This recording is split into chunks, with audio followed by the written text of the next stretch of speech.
Boa noite a todos. Para quem assistiu a palestra minha, sabe que eu sempre inicio com Cristo sorrindo. Cristo veio trazer a mensagem de Deus, uma releitura de Moisés, nos ensinando que Deus é amor. E Deus, obviamente, quer que sejamos felizes. Nós viemos cumprir algumas obrigações em cada reencarnação. Nós criamos algumas dificuldades na nossa vida, mas nós não viemos para sofrer e nem ser infelizes. Então nós viemos para a Terra para sermos felizes e superar as dificuldades, crescendo enquanto ser humano, tanto encarnado como desencarnado. E se Cristo nos quer ver feliz, e Cristo é um Espírito puro, o mais que nós conhecemos, com certeza Cristo era muito feliz e sorria muito. Eu acho que essa é uma imagem que a gente pode guardar sempre de Cristo. Um sorriso estampado, com dentes à mostra, e não aquela de tristeza ou grudado, morto, em uma cruz. Sobre o assunto que me coube, é um assunto bem acadêmico. E nesse sentido eu fiz uma coisa que eu não tenho o hábito, que é escrever até bastante coisa escrita nas lâminas. Porque quando a gente tem que falar em espiritismo sendo filosofia, ciência, religião, para quem já estudou filosofia, quem já fez faculdade nessa área, ou ciência, é muito fácil compreender o que seja. Mas de resto, saber a fundo o que é ciência, o que é uma metodologia científica, um método científico, o que é conhecimento popular, a coisa complica. Então, como é que eu posso falar que o Espiritismo se caracteriza dessa forma tríplice, se boa parte das pessoas não sabe bem o que é filosofia e o que é ciência? O que é religião, basicamente todos sabemos. Então, me preocupei em fazer o mais didático possível, falando sobre o que é filosofia, como o Espiritismo se enquadra com filosofia, o que é ciência, como o Espiritismo se enquadra como ciência e depois como religião, unindo os três ao final. Essa é uma ideia, tentar ser o mais didático possível e usar a linguagem mais simples possível para que todos me compreendam. Bom, o que é filosofia? Primeiro, pessoal, desde o início do mundo, ou pelo menos depois da pré-história, ou quando o ser humano já começa a pensar de forma mais razoável e descobre a linguagem, ele começa a perquirir quem ele é, de onde ele veio, para onde ele vai, qual o sentido da vida, por que a gente está aqui, quais as razões de ser das coisas. Essas indagações são de fundo filosófico, a indagação em si. As discussões sérias a respeito já é um início de filosofia, é uma construção até de uma teoria filosófica, de uma ideia que se vai ter. Basicamente tudo, pessoal, que nós pensamos hoje, a forma como o Estado é constituído, economia, como ela é formada, sistema socialista, capitalista, liberalismo, neoliberalismo, tudo se fala hoje, correntes religiosas, tem um pé na filosofia. Tudo foi teorizado primeiro e depois posto em prática. Se pensar na questão de dirigir, a gente diz, eu aprendo a dirigir na prática, ok. Mas vocês sabem que girando para a esquerda, o carro vai para a esquerda, para a direita, vai para a direita. Vocês aprendem a tentar dirigir para que funcione cada pedal, como se usam os espelhos, e que o pneu tem que estar calibrado, e tem que ter gasolina no tanque. Isso é teoria, isso é teoria. Ninguém dirige se não souber esse mínimo de conhecimento. Senão você vai ficar na direção, como a gente vê criança brincando, sem saber exatamente o que fazer. E seguindo essa nossa linha de pensamento, o autoquestionamento e a curiosidade, então, vêm com o ser humano desde o início, ou deveriam vir. Pensem um pouquinho, aquilo que vocês aprenderam, que foram além do comum, por que vocês foram além do normal? Porque vocês sabem mais hoje que sabiam antes. Ou seja, a necessidade. Tudo bem, por necessidade a gente também filosofa. Necessidade a gente discute. Mas tem uma palavra chamada curiosidade. O ser humano é movido à curiosidade. E curiosidade não é uma coisa ruim, gente. Curiosidade é muito bom. Que ao procurar respostas, nós achamos muito mais perguntas também, mas encontramos algumas respostas. E crescemos intelectualmente. Quanto mais a gente conhece, quanto mais informações sérias se tem, mais fácil a compreensão do mundo. Mais fácil até para votar, tomar decisões no lar, organizar a vida toda. Tem um pensamento que é muito simples. O mundo de cada um é do tamanho do seu conhecimento. E é exatamente isso. Ninguém consegue pensar sobre o que não conhece. A gente só pensa sobre o que conhece. A gente só pode formar questões dentro do conhecimento que nós temos. Quanto mais conhecimento, mais fácil a compreensão do mundo. Tudo fica mais fácil quanto mais se busca esse conhecimento. Seja da forma que for. Em colégios, faculdades, leituras fora, bons programas de televisão, outras formas de cursos que tem aos montes por aí. Quantos cursos SESC e outros oferecem, gratuitos inclusive, e as pessoas perdem a oportunidade de fazer. Então, a filosofia parte das dúvidas. E, obviamente, cria mais dúvidas ainda. À medida que vamos solucionando os problemas, também temos mais questões a discutir. Porque o conhecimento é tão amplo, gente, mas tão amplo. Quando Sócrates dizia, só sei que nada sei, o que ele dizia, na verdade, que quanto mais ele sabia, mais ele via de quanto conhecimento é infinito e de quão pouco ele sabia para de tudo que tem que para aprender. Quanto mais se estuda, mais se conhece, mais se percebe que realmente sabe um ínfimo de tudo que tem para aprender. Por isso que não dá para discutir com donos da verdade. O dono da verdade, em geral, sabe muito pouco, não quer aprender além daquilo, e o mundo dele é daquele tamanhozinho. Estaciona. Nesse sentido, então, a filosofia estuda problemas essenciais da humanidade, em busca da compreensão da realidade e de como o homem se relaciona com o mundo. E quando se relaciona com o mundo, é com os outros, em sociedade, quer seja na rua que ele habita, onde ele estuda, onde ele trabalha, em família e como ele percebe a si mesmo. Uma das questões básicas, e Sócrates falava, conhece-te a ti mesmo. Não é a criação dele a frase. Esse leu no Templo de Apolo, onde havia sacerdotisas de Delfos, e havia essa frase escrita. Nós temos que nos conhecer a nós mesmos. Mas conhecer a nós mesmos, nós também precisamos conhecer o que está fora de nós. Conhecer dá trabalho. Estudar dá trabalho. Ler dá trabalho. Mas a gente faz tanta coisa que dá trabalho, não vai para lugar nenhum, que a gente podia fazer algumas vezes coisa mais útil. E eu perguntava no meu trabalho, eu trabalho com educação, o que vocês somem as horas por dia de Facebook e de WhatsApp? E me perguntem o que isso agregou a vocês de conhecimento. O que melhorou vocês como pessoas? O que isso fez crescer intelectualmente? A resposta a gente sabe.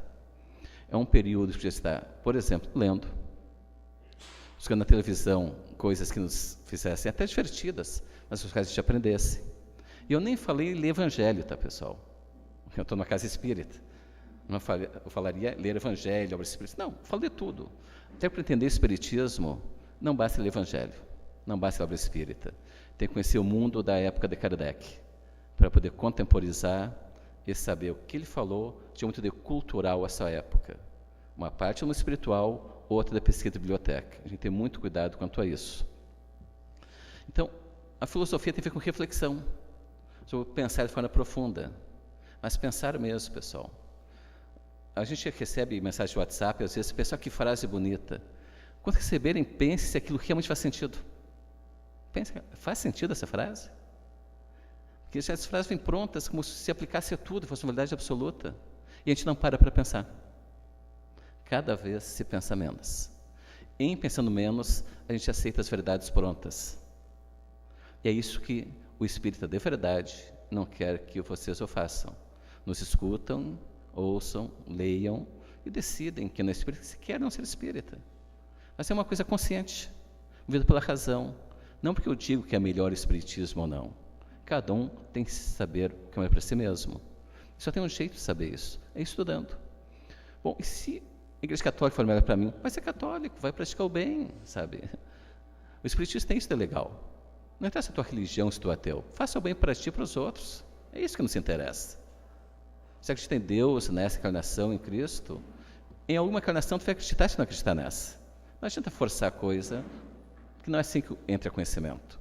E a gente não acredita no que nos é forçado. Então, a ideia da filosofia é essa, é de buscar o conhecimento, e buscando conhecimento, também gerar conhecimento. Então, voltando, do conhecimento, eu frisei valores morais e existência. Valores morais para o espiritismo. Os valores morais estão muito ligados à teoria espírita. Então, eu teria que descobrir quais valores morais que movem o ser humano, quais valores que devem levá-lo à sua maneira de ser e conduzir sua vida. Essa é uma discussão filosófica. Diferentemente da religião, que também se preocupa com questões humanas, a filosofia se baseia na razão, a religião na fé. Ao final a gente fala sobre isso. Enquanto filosofia, o espiritismo se norteia na razão, tá, pessoal? Na razão. A fé é a última coisa que a gente comenta. Então, espiritismo é filosofia. A parte vermelha admite esse espírito espiritual, além do espírito material.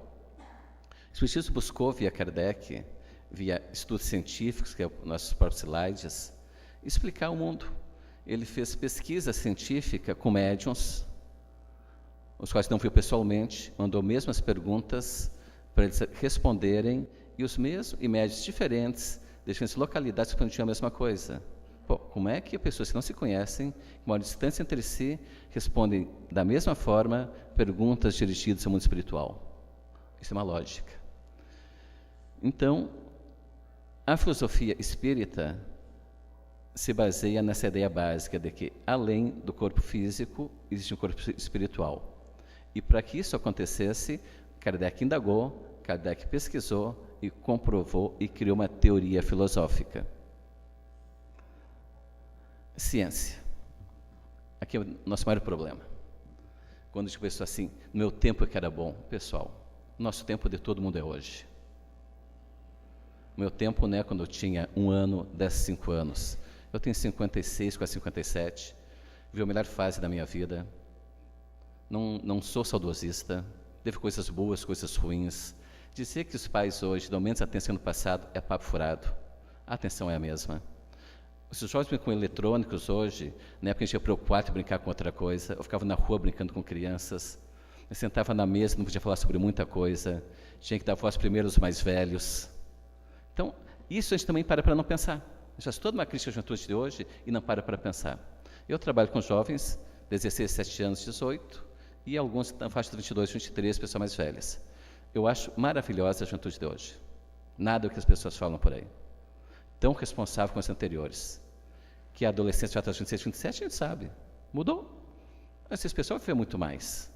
Não é o assunto da palestra de hoje. Espero um dia poder palestrar sobre isso. Mostrar dados que comprovam muita coisa que a gente fala sobre a juventude, que não é como a gente pensa. E eu falei outra vez aqui. Não fiquem querendo que vocês brinquem de caminhãozinho sobre a árvore. Aprendam a brincar com o que eles gostam de brincar.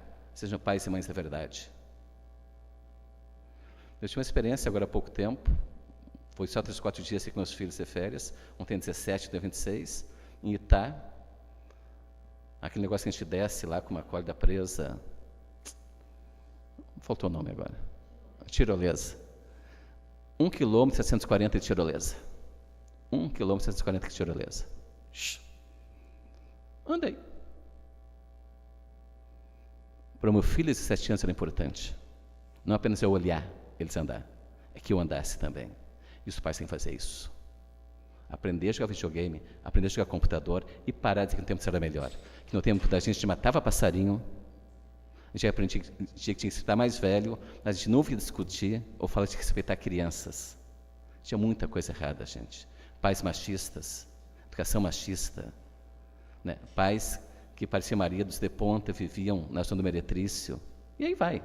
Se a gente quiser conversar sobre mundo de antes e mundo de hoje, pessoal, não vamos se enganar, que não piorou, não. Isso é saudosismo e querer achar que o que se viveu é melhor.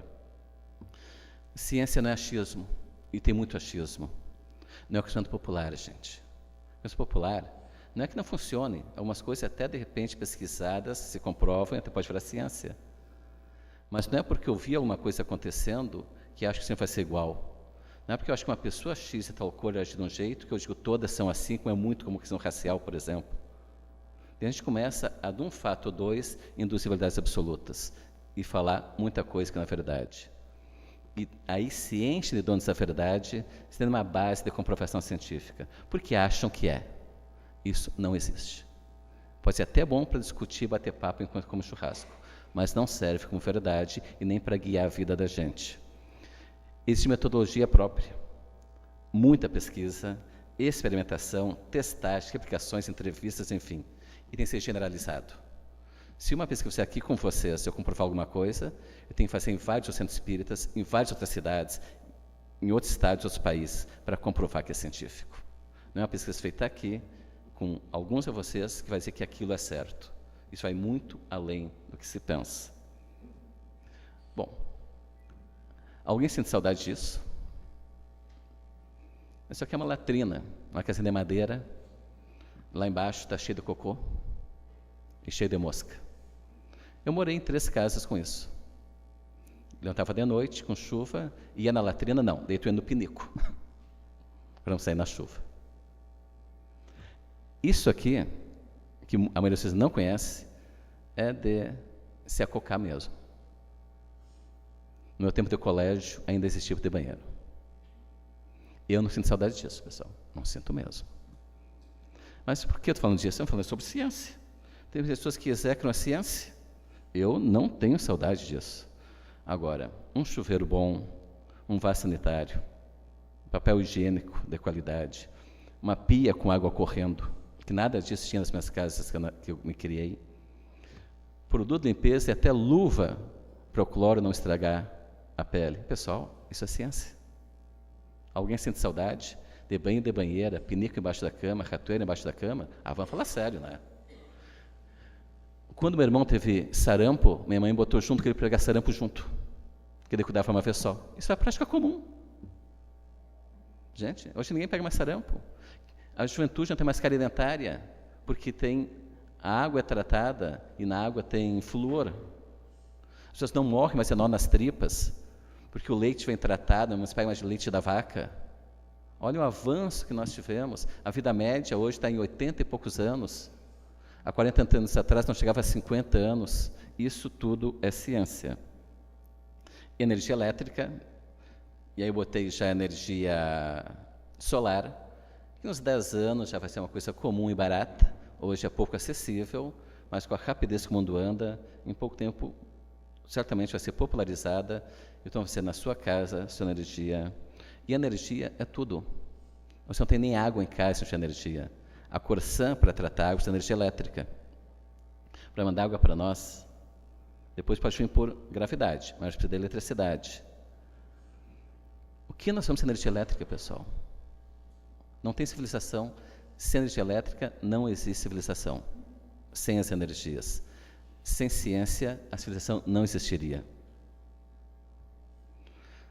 Para quem lembra da paralisia infantil, a vacina contra o pólio, a gotinha, eliminou a paralisia infantil do Brasil. A paralisia infantil graçava o país, entortava o lado esquerdo do corpo. Assim, de pessoas tinham soro fisiológico. Quantos de vocês já não precisaram disso no hospital? E coisas bem simples, ninguém lembra disso. Remédios. Quantos de nós estamos aqui hoje só por causa disso, pessoal? Do soro dos remédios tomamos e vamos tomar ainda. Tudo é ciência. O que a ciência faz com a boca? Na minha época, muitas pessoas arrancavam dente direto e ficavam desdentadas, depois botava a chapa completa. Óculos e as pernas, vocês sabem que hoje as próteses de membros são coisas fantásticas. Mas não é só a tecnologia que a gente fala em teorias, como a da evolução do ser humano, de Darwin, que nós tivemos uma evolução que o Espiritismo aceita e concorda. A vida começa no mar, vem à Terra e chegamos ao ser humano. A teoria da relatividade, de Einstein, boa parte já comprovada hoje, com a possibilidade de viagem ao futuro, ao passado não tem como. Teoria da personalidade, muitas pessoas hoje precisam e se socorrem a psicólogos, psiquiatras, com resultados fantásticos, de curas maravilhosas. E aí tem várias teorias de como tratar pessoas diferentes e sobre a própria origem das doenças. A ciência também cuida da questão ambiental. A criança pobre, nós temos ciências sociais. Isso nas causas da pobreza, soluções para a pobreza. Não é culpa da ciência se existem pobres. Aí há questões políticas. A ciência é a sua parte. A parte cultural com a antropologia, de entender as culturas, compreender culturas. Isso tudo é ciência.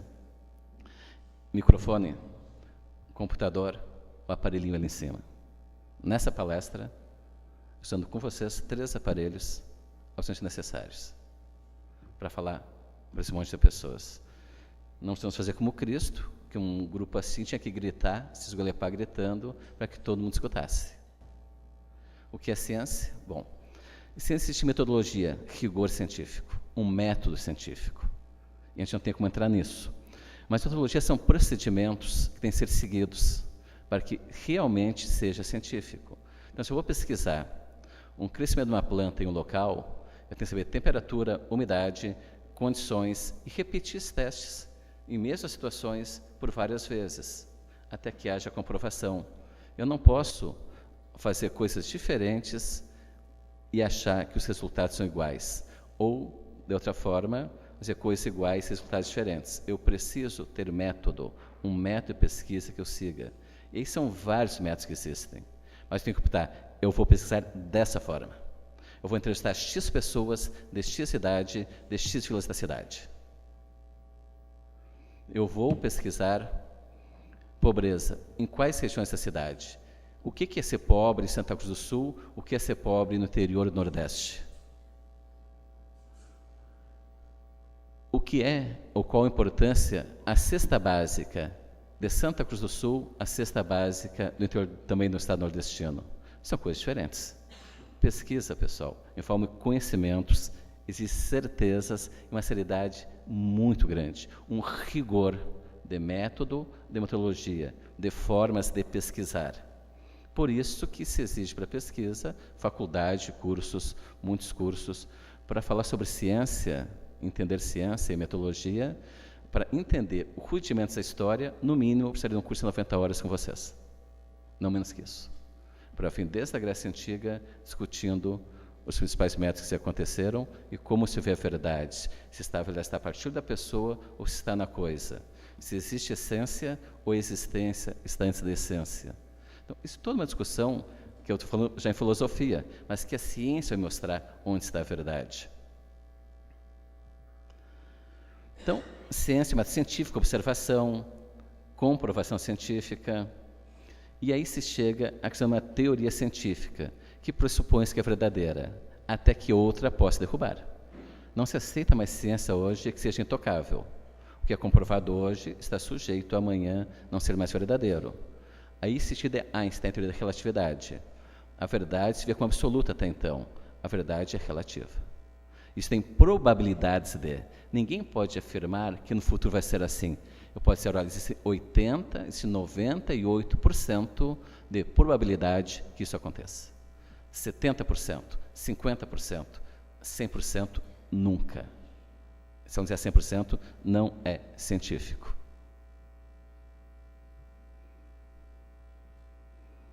Então, ciência busca responder um problema. Descobrir a verdade da forma mais imparcial possível. Nas ciências sociais, que trabalham com pessoas, se diz que a parcialidade é impossível, que a ciência não é tão neutra. Mas eu penso que vai ser o mais neutro possível para realmente buscar saber a verdade. É um compromisso com a verdade. Não pode haver manipulação de resultados, nem da forma como se busca essa verdade. E aí entra o espiritismo como ciência, que nós falamos. Kardec verificou, na época dele, o fenômeno das cadeiras, mesas girantes, dançantes, a forma como se escrevia pelas mãos dos espíritos, e foi observar, entender, e questionou, e foi pesquisar. E daí vem a pesquisa dele junto aos médiuns. Kardec usou o método indutivo.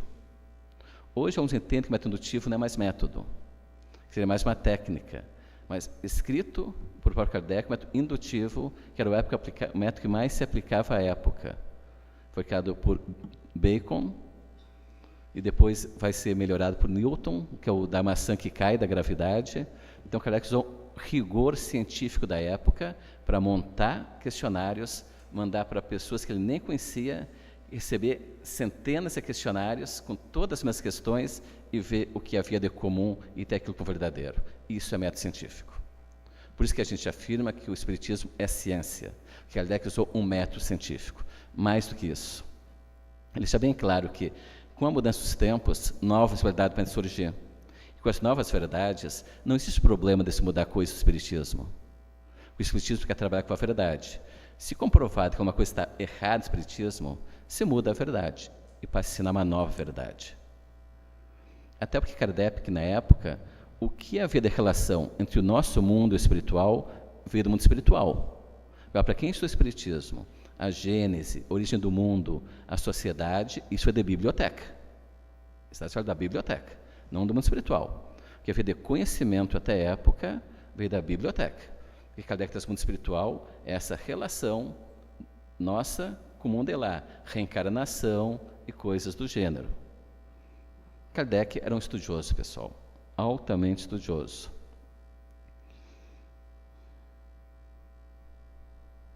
Então, as indagações filosóficas de Kardec, começa pela indagação, ele responde de forma científica. E o que é religião? Crença na existência de uma força ou forças sobrenaturais. Religião é acreditar, fundamentalmente, que existem um Deus ou vários deuses, pode ser monoteísta ou politeísta, não vem ao caso, que regem, que criaram o universo, que regem a nossa vida. Na religião está ligado a algumas coisas que chamam de sobrenatural. O Espiritismo não chama de sobrenatural. Do outro lado, não existe um diabo, não existe um demônio. Sem espíritos desencarnados, pessoas sem corpo. Hoje somos espíritos com corpo, amanhã seremos sem corpo, depois com corpo de novo, e assim vamos na escala de evolução. Bom, se existe reencarnação, que nós afirmamos que sim, pelo contato com o mundo espiritual, obviamente, assim, mas eu nunca vi... Bom, pessoal, a gente não tem nem como convidar ninguém a participar de mesas mediúnicas, porque casa espírita não faz show, né? Agora, para quem trabalha em casa espírita, não tem dúvida alguma sobre o conhecimento do mundo espiritual. E se a gente pensar, cada um de vocês no dia a dia, as intuições que tem, lembranças que não sabe de onde vieram, antipatia por pessoas que nunca viu, de onde vem isso? De onde vem isso? Está no nosso inconsciente, que traz memórias da nossa infância, assim como queria Freud, mas também traz de outras vidas, de coisas que nós já vivemos. Então, a gente olha e se encanta, pô, essa pessoa é minha amiga, e sente um bem, muito bem, bom para aquela pessoa. Eu voltei a assistir. Kardec contatou com médiuns que responderam perguntas que só o mundo espiritual podia dar. E as respostas eram iguais, por diversos países da Europa, Estados Unidos, pessoas que não se conheciam. Como poderiam as respostas ser iguais? Porque o mundo espiritual só tinha uma resposta a dar para cada médium. A resposta certa. E aí está toda a nossa base científica e o que nos diferencia de uma das religiões de outras religiões. Não é se melhor ou pior, pessoal. Religiões que pregam o amor, todas são boas. Todas são boas. Budismo na religião, filosofia, mas é muito bom também o budismo. O que muda é que nós não temos ritos. Até que temos um templo. Muitos casos espíritas estão em casa, vocês sabem disso. Nós não temos templos, isso aqui é uma exceção, parece um templo.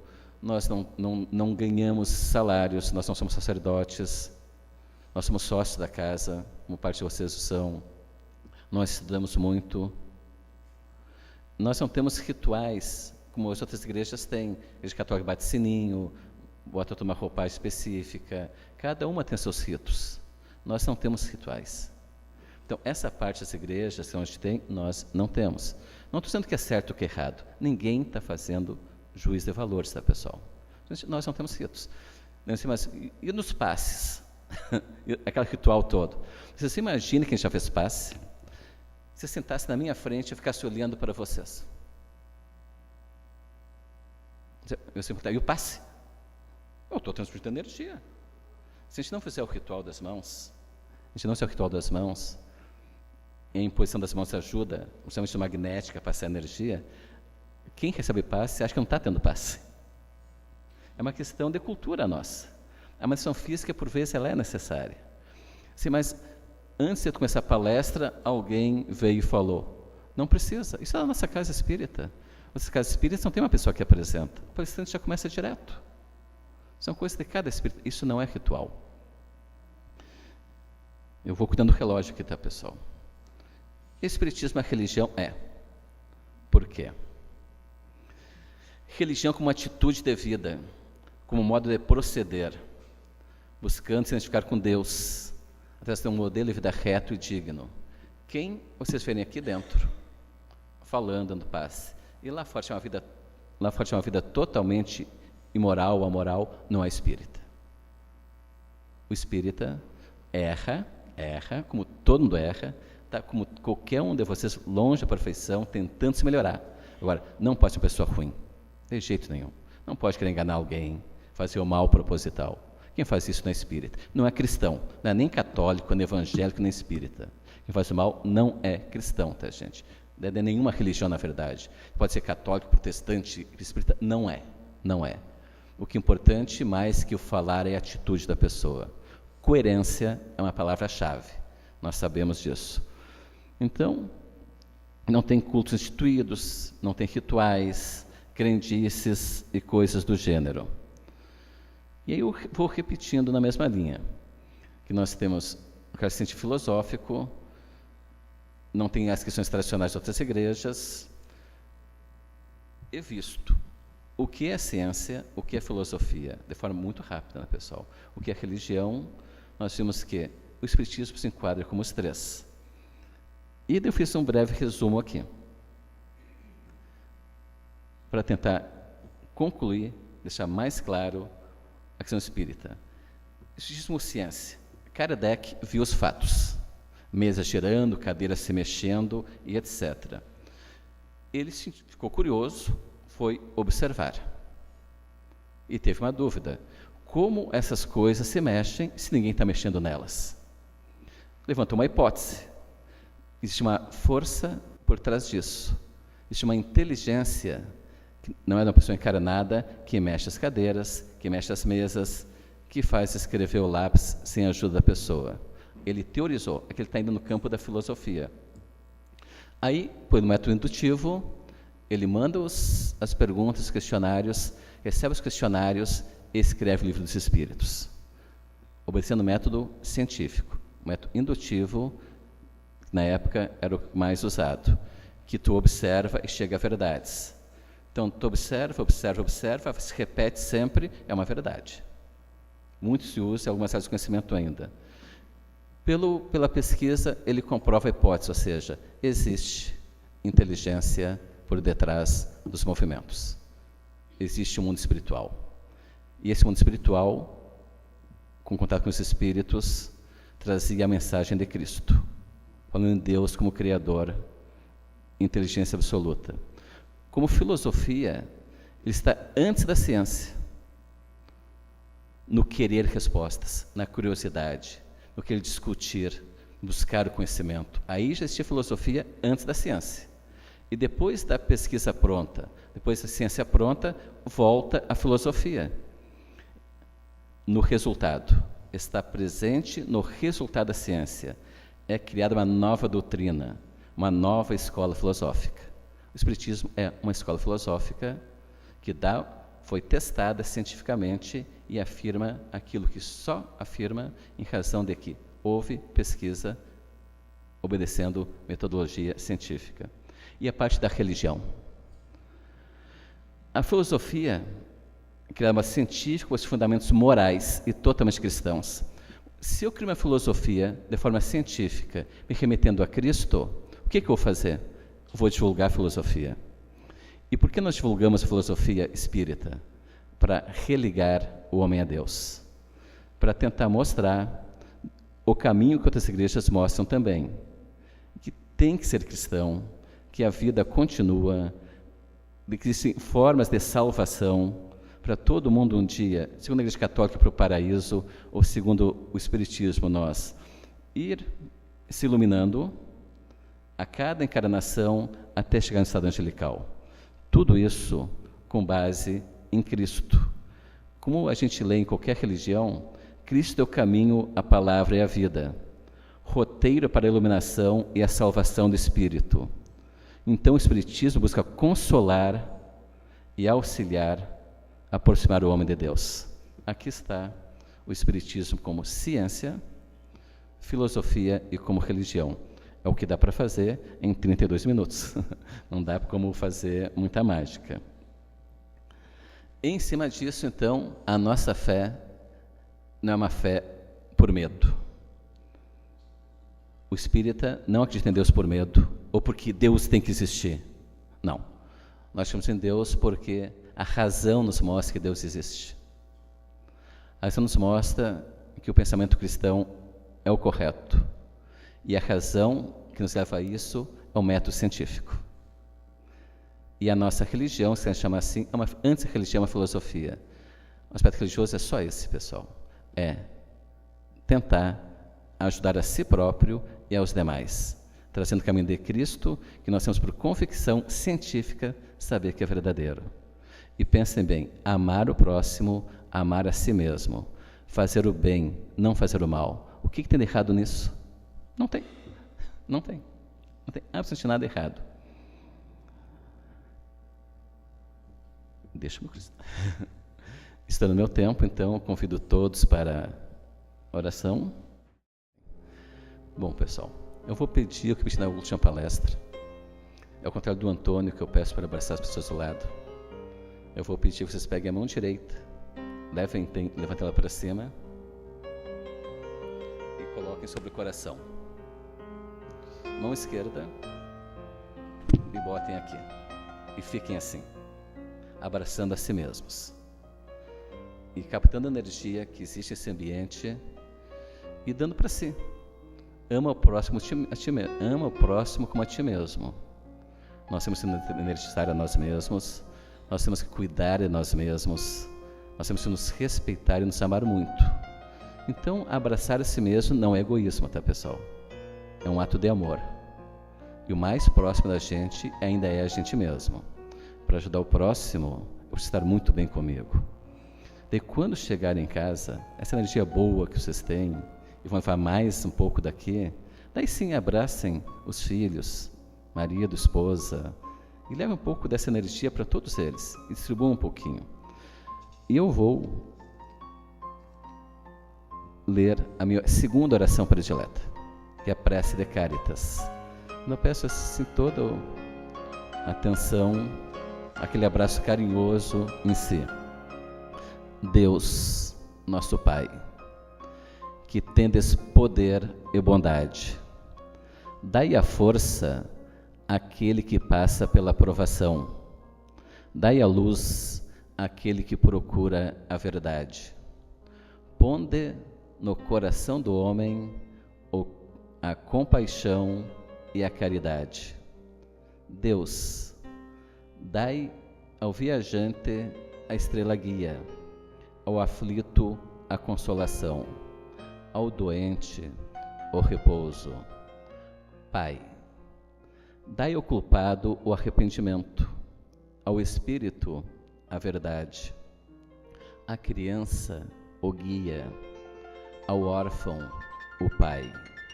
Senhor, que vossa bondade se estenda sobre tudo que criastes. Piedade, Senhor, para aqueles que vos não conhecem. Esperança para aqueles que sofrem. Que a vossa vontade e a vossa bondade permita aos Espíritos Consoladores derramarem por toda parte a paz, a esperança e a fé. Deus, um raio, uma faísca do vosso amor pode abrasar a terra. Deixa-nos beber na fonte dessa bondade fecunda e infinita, e todas as lágrimas secarão, todas as dores se acalmarão. Um só coração, um só pensamento subirá até vós, como um grito de reconhecimento e de amor. Como Moisés sobre a montanha, nós vos esperamos com os braços abertos. Bondade, beleza, ó perfeição, e queremos, de algum modo, alcançar a vossa misericórdia. Deus, dai-nos a força de ajudar o progresso, a fim de subirmos até vós. Dai-nos a caridade pura, dai-nos a fé e a razão. Dai-nos a simplicidade que fará de nossas almas o espelho onde se refletirá a vossa santíssima imagem. Que assim seja. Vamos todos em casa, com muito amor no coração, distribuir. Ter uma excelente noite de sono, sonhos, adobramentos e um fantástico domingo para todos.